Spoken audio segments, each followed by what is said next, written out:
শাহরিয়ার ভাইয়ের কাছে যাই। আমরা আলোচনা করছিলাম ভারতের বাংলাদেশের নির্বাচন প্রসঙ্গে। রাজনীতিতে যদি আমরা বিদেশিদের প্রভাব মেনেই নেই, তাহলে আসলে আমরা কতটা স্বাধীন থাকি? দেখেন, আমরা ভারত না, আমরা কারোই আধিপত্যবাদ মেনে নিই না।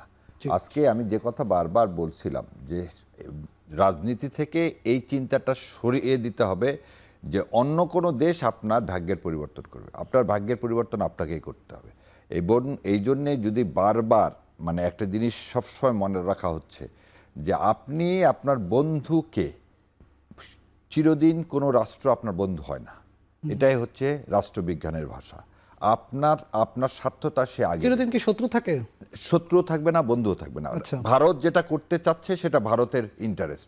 তার ফরেন পলিসি অনুযায়ী সে চাইবে আমাকে করদ রাষ্ট্র করতে, কিন্তু আমি হাসিনা হব কি হব না এটা আমার উপর নির্ভর করবে। সেই জন্য আমাকে কি দিতে হবে?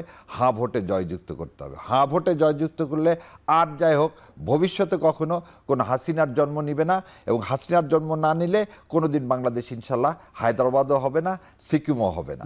এবং সেই জায়গাতেই আমাদেরকে যে ভারতের উপলব্ধিটা, আমরা গত 51 বছর বা 53 বছর ভারতকে এই উপলব্ধিটাই দিতে পারিনি। কারণ যখনই কেউ, শহীদ রাষ্ট্রপতি জিয়াউর রহমান যখনই ফারাক্কা নিয়ে কথা বললেন, যখনই তিনি তালপট্টি দ্বীপ নিয়ে কথা বললেন, তখনই তাকে অ্যাসাসিন করা হলো।